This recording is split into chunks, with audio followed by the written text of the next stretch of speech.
السلام علیکم ورحمۃ اللہ وبرکاتہ۔ محترم ناظرین اور میرے پیارے دوستوں ساتھیوں، پر آج آپ کے لیے حج اور عمرہ کا مکمل طریقہ بیان کرنے کے لیے حاضر ہوا ہوں، کیونکہ ابھی حج کے دن آنے والے ہیں اور لوگ حج اور عمرہ میں کیا فرق ہے آج اس ویڈیو میں ہم جانیں گے انشاءاللہ تعالیٰ، اور حج جو ہے کتنے طریقے کا ہوتا ہے، اور ہمارے نبی پاک علیہ السلام نے کون سا حج کیا۔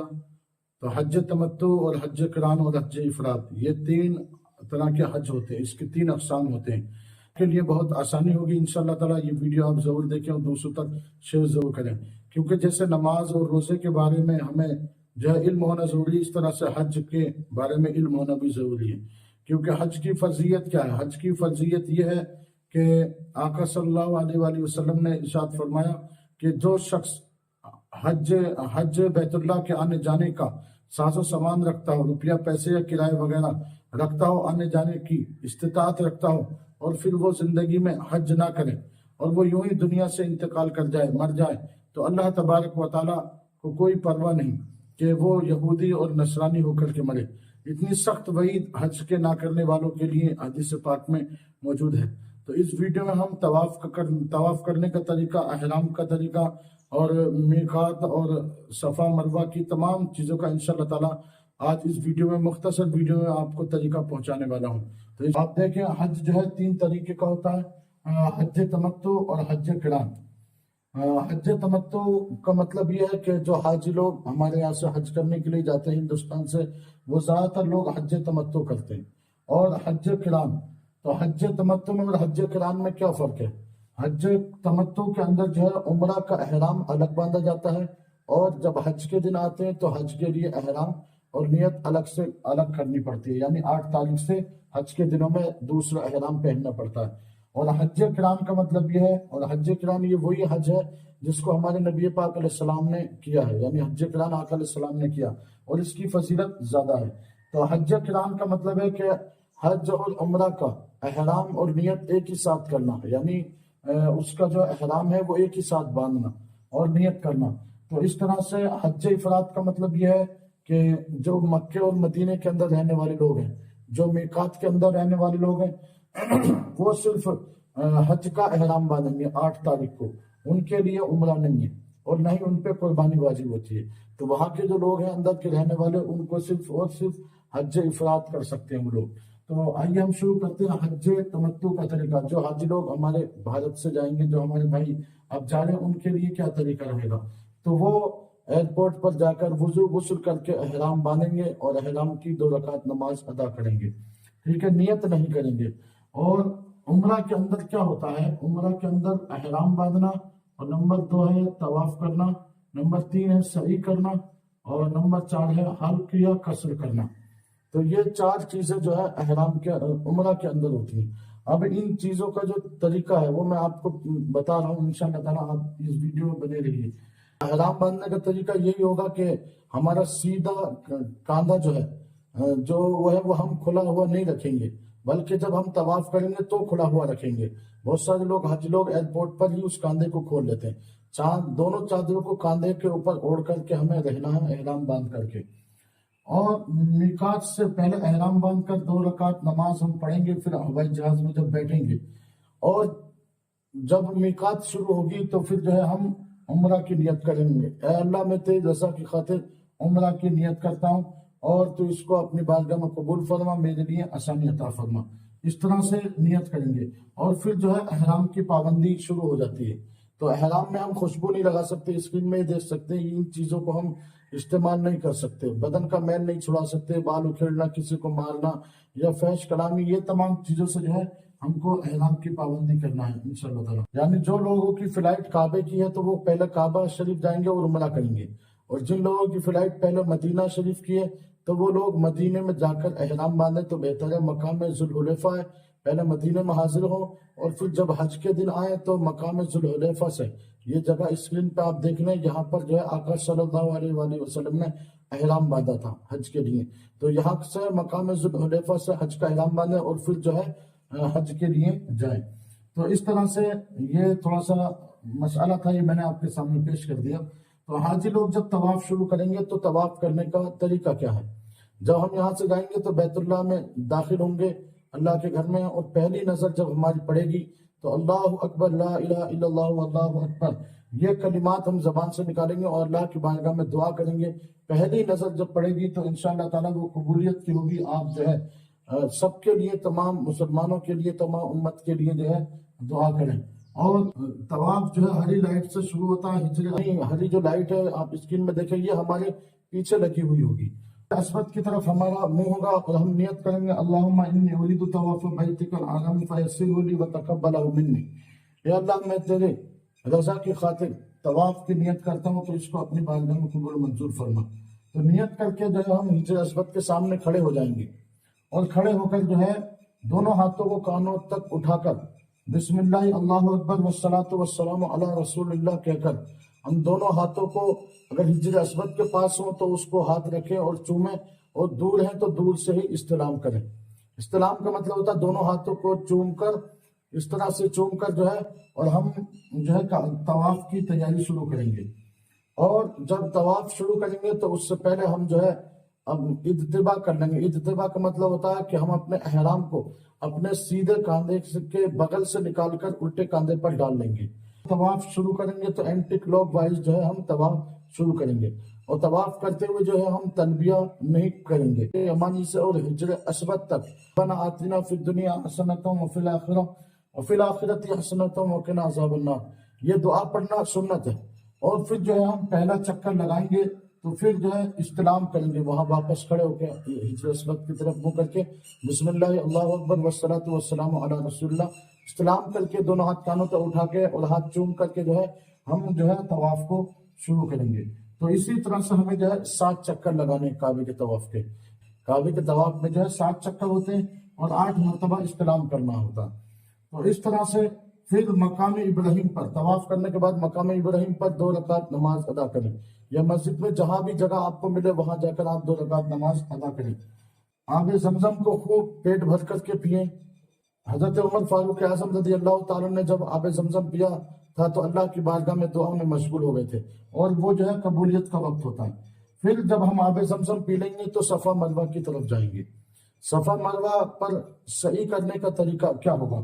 صحیح کرنے کا طریقہ یہ، پہلے ہم جب اس کے اوپر پہاڑ کے اوپر چڑھ جائیں گے تو کعبے کی طرف اپنا منہ کر لیں گے، پھر کم سے کم تھوڑے وقت تک وہاں ٹھہریں گے۔ ایسا نہیں کہ ایک دم دوڑنا شروع کر دیں، پہلے پہاڑی پر رکیں گے، وہاں پر ٹھہریں گے، ٹھہر کر کعبے کی طرف منہ کر کے دعا کریں گے، استغفار کریں گے کیونکہ وہ قبولیت کا وقت ہوتا ہے، اور پھر نیت کریں گے اللہم انی ارید السعی بین الصفا والمروہ فیسر لی وتقبلہ منی، یعنی اے اللہ میں تیرے رضا کی خاطر جو ہے صفا مروہ کی سعی کی نیت کرتا ہوں۔ پھر ہم جب آگے دھیرے دھیرے چلیں گے، پھر گرین لائٹ آئے گی، وہاں سے ہم دھیرے سے دوڑنا شروع کر دیں گے، اور پھر اگلے میل تک جو ہے آنے تک دوڑیں گے۔ پھر اگلی صفا مروہ کی پہاڑی تک جب ہم پہنچیں گے تو یہ 1 چکر ہو جائے گا۔ تو اس طرح سے جو ہے صفا مروہ کے درمیان ہم جو ہے 7 چکر لگائیں گے، اور 7 چکر جب ہم لگا لیں گے تو پھر اس کے بعد کیا ہے، پھر جو عمرہ کرنے والے حضرات ہیں پھر وہ جو ہے حلقیہ قصر کرائیں گے، یعنی اپنے بالوں کو مرد حضرات گنج کرائیں گے، اور اگر بال بڑے ہیں تو پھر چھوٹے، بالکل چھوٹے چھوٹے کرا لیں، یعنی قصر کرا لیں۔ اور عورتیں جو ہے وہ اپنے بالوں کی چوٹی، پورے بالوں کو اکٹھا کر کے چوٹی کا ایک پوروا جو ہے کٹوا لیں بالوں کا۔ تو اس طرح سے حلق قصر کرنے کے بعد جو ہے ہمارا عمرہ جو ہے کمپلیٹ ہو جاتا ہے۔ پھر اس کے بعد جو ہے اب حج کے دن کا ہم انتظار کریں گے، یعنی 8 تاریخ کا جو ہے ہم انتظار کریں گے۔ حج کے جو ہے 5 دن ہوتے ہیں، اور جو ان 5 دنوں میں حج کے ایام کو پورا کرتا ہے وہ حاجی کہلاتا ہے۔ عمرہ کرنے والے کو ہم حاجی نہیں کہیں گے، کیونکہ عمرہ جو ہے سنت ہے اور حج جو ہے فرض ہے۔ تو حج کے حاجی ہونے کے لیے ان 5 دنوں میں ایام کا مکہ میں گزارنا، اور ان رکنوں کو طواف کرنا اور وقوف عرفات کرنا جو ہے کرنے کے بعد جو ہے حاجی ہوتا ہے۔ تو یہ ہیں، عمرہ آپ نے کر لیا تو آپ وہاں پر ٹھہریں گے تو آپ نفلی طواف بھی کر سکتے ہیں، عمرہ بھی کر سکتے ہیں، ثواب کی نیت سے بھی کر سکتے ہیں، ایصال ثواب کی نیت سے کر سکتے ہیں، منت کی نیت سے بھی آپ جو ہے طواف اور عمرہ جو ہے بار بار کر سکتے ہیں۔ جب حج کے 5 دن کے بارے میں اب میں آپ کے سامنے بتاؤں گا، یہ ہمارے لیے خاص چیز ہے، اور ان 5 دنوں میں ہمیں کیا کام کرنا ہے۔ یہ حج قران والے بھی اور حج افراد والے اور حج تمتع والے تینوں لوگ جس کی جو نیت ہے وہ حج کے ان 5 دنوں میں شرکت کریں گے۔